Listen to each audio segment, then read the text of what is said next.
Right now, at this exact moment, two things are happening simultaneously on opposite sides of the world that will determine whether 600 trapped ships ever leave the Persian Gulf.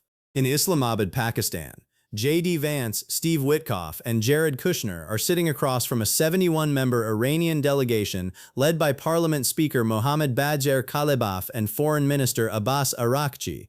The first direct high-level talks between the United States and Iran since the 1979 Islamic Revolution, happening right now, and in the Strait of Hormuz at the same time, two U.S. Navy-guided missile destroyers, the USS Frank E. Peterson and the USS Michael Murphy, are transiting the waterway for the first time since the war began 43 days ago as part of a mine clearance operation confirmed by U.S. Central Command. Iran immediately denied the U.S. ships entered.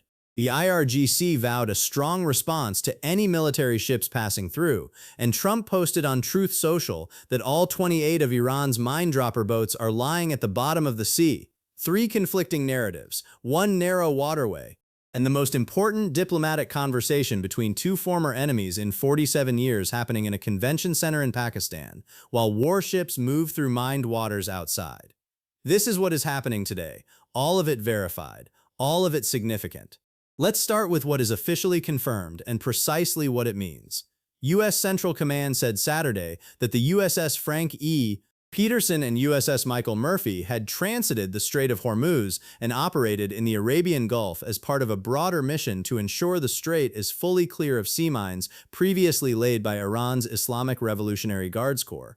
Stars and Stripes Admiral Brad Cooper, commander of CENTCOM, said, "Today we began the process of establishing a new passage, and we will share this safe pathway with the maritime industry soon to encourage the free flow of commerce." The National Desk CENTCOM said additional assets, including underwater drones, are expected to join the operation in the coming days as part of the clearance effort. The National Desk, this is the first confirmed transit of U.S. Navy warships through the Strait of Hormuz since Operation Epic Fury began on February 28, according to Stars and Stripes. That is 43 days since any U.S. warship entered the strait. The significance of that number is worth absorbing. For 43 days, the U.S. military, the most powerful naval force in history, did not send a surface warship through a 21-mile-wide waterway that it claims to have militarily dominated. The reason is simple and documented. Sea mines. A $2 million mine can sink a billion-dollar destroyer. The calculus changed today. Trump's Truth Social framing of this moment was characteristically bold. He wrote, "We're now starting the process of clearing out the Strait of Hormuz as a favor to countries all over the world, including China, Japan, South Korea, France, Germany, and many others." Incredibly, they don't have the courage or will to do this work themselves. He also said all 28 of Iran's mine-dropper boats are also lying at the bottom of the sea. Military Times that specific claim 28 Iranian mine-laying vessels destroyed has not been independently verified. Iron Report notes this distinction. What is confirmed by CENTCOM is that the mine clearance operation began today and that underwater drone assets are joining in the coming days. Iran's response was immediate and direct. A spokesperson for Iran's military Qatam al-Anbiya Central Headquarters said, "The claim by the CENTCOM commander regarding the approach and entry of American vessels into the Strait of Hormuz is strongly denied." The spokesperson added, "The initiative for the passage and movement of any vessel is in the hands of the armed forces of the Islamic Republic of Iran." The IRGC also vowed a strong response to any military ships passing through the strait. Al Jazeera Now noticed what Iran did not say. Iran did not say the ships turned back. Iran did not say the ships were intercepted. Iran did not say shots were fired. Iran said the entry is strongly denied, which is a statement about their claimed authority over the waterway, not necessarily a factual statement about ship positions. Speaking to Al Jazeera, Maria Sultan, director of the South Asian Strategic Stability Institute in Pakistan, said, "If the Iranians do not give safe passage, it's impossible for the American military fleet to move freely in the Strait of Hormuz." Al Jazeera Wikipedia's updated Hormuz crisis entry noted that Iran claimed an American vessel on its way to the strait turned back after a warning from Iranian forces, while the Wall Street Journal reported that several U.S. Navy destroyers entered the strait for the first time since the war began. Wikipedia two narratives. They cannot both be entirely correct. What is confirmed? CENTCOM issued an official statement with specific ship names and a specific mission. What is contested? Whether Iran permitted or was bypassed by that transit. This distinction matters enormously for the peace talks happening simultaneously in Islamabad because it determines who actually controls the strait at this moment. Now to the talks themselves, because they are the more significant story today. The Islamabad talks are ongoing high-level diplomatic negotiations held in Pakistan's capital on April 11, 2026, between representatives of the United States and Iran, the first direct high-level engagement between the two countries since the 1979 Islamic Revolution, according to Wikipedia's Islamabad talks entry. Wikipedia, the delegations are extraordinary in their size and seniority. Iran sent a 71-member delegation to Islamabad led by Parliament Speaker Mohammad Bagher Ghalibaf, a former IRGC commander, and Foreign Minister Abbas Araghchi. The team includes the Central Bank Governor Abdel Nasser Hemati, the Secretary of the Supreme National Defense Council Ali Akbar Ahmatian, former IRGC Commander Mohammad Bagher Zolgadar, plus technical experts across economic, security, and political sectors. News 9 Live, the U.S. delegation is led by Vice President J.D. Vance with Steve Witkoff and Jared Kushner. Representatives from the National Security Council, State Department, and Pentagon are also present according to the Baltimore Chronicle. Al Jazeera's reporting from Islamabad noted that talks were initially meant to be proximate talks, with Pakistani officials relaying messages between rooms. But sources close to the mediation said the two teams became involved in direct negotiations with Pakistani mediators also present in the room. Al Jazeera, that shift from proximate to direct is not a minor procedural detail. It means representatives of the United States and the Islamic Republic of Iran are physically in the same room having a conversation for the first time in 47 years. Al Jazeera's sources said there has been some progress made on basic conditions, including on the need for a ceasefire in Lebanon. While no Lebanon ceasefire has been agreed, there are reports of a possible understanding to limit strikes to southern Lebanon. Sources also said there could be some movement on the unfreezing of Iranian assets. Al Jazeera, these are preliminary signals. The talks are ongoing. Nothing is confirmed, but the direction matters. The Islamabad talks are not a single conversation. They are 5 simultaneous arguments happening in one room. Understanding each one tells you exactly why this is so difficult. The U.S. position: Hormuz must be open unconditionally, permanently, without Iranian gatekeeping, without tolls, without permission requirements, as international law requires. Iran's position: Iran's semi-official Tasnim news agency reported on Saturday that the strait was among the main points of serious disagreement in the negotiations. Tehran argues it must maintain its leverage over the strait as part of any deal. Al Jazeera Trump suggested the U.S. and Iran could form a joint venture to establish tolls at Hormuz, something that stirred concern in Europe. A European Commission spokesperson said, "The Strait of Hormuz, like any other maritime lane, is a public good for all humanity. Navigation must be free." Euronews Trump said clearly at the April 8 press conference, "There will be no enrichment of uranium." Iran's ceasefire proposal explicitly calls for acceptance of enrichment. Iran's newspaper Kayhan called nuclear disarmament impossible. This is not a gap. It is a binary disagreement on the core question of the negotiations. Iran's parliament speaker Ghalibaf said before talks began, 2 of the measures mutually agreed upon between the parties have yet to be implemented: a ceasefire in Lebanon and the release of Iran's blocked assets prior to the commencement of negotiations. CNBC early signals from Islamabad suggest some movement on asset unfreezing is possible. Iran's 10-point plan calls for the withdrawal of all U.S. combat forces from all regional bases. The U.S. has rejected this entirely. Trump posted that all ships, aircraft, and military personnel will remain in place until such time as the real agreement reached is fully complied with. Iran and Pakistan say Lebanon is covered by the ceasefire. The U.S. and Israel say it is not. On Saturday morning, Israeli strikes in southern Lebanon killed at least 3 people even as talks began in Islamabad.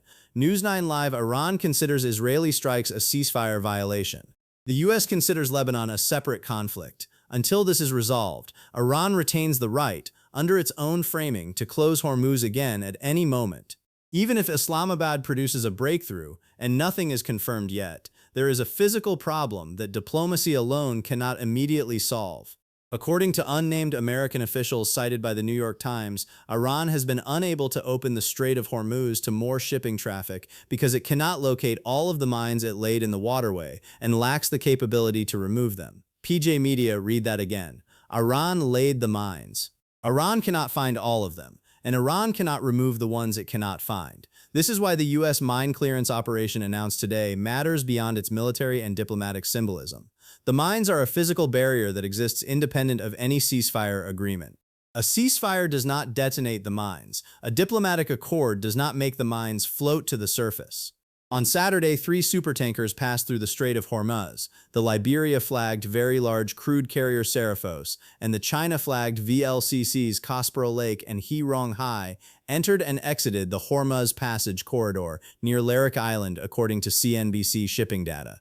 CNBC 3 supertankers. On a normal pre-war day, 135 ships crossed. 3 is not a reopening. But 3 is more than 0, and it is the largest single-day movement of major vessels since the war began.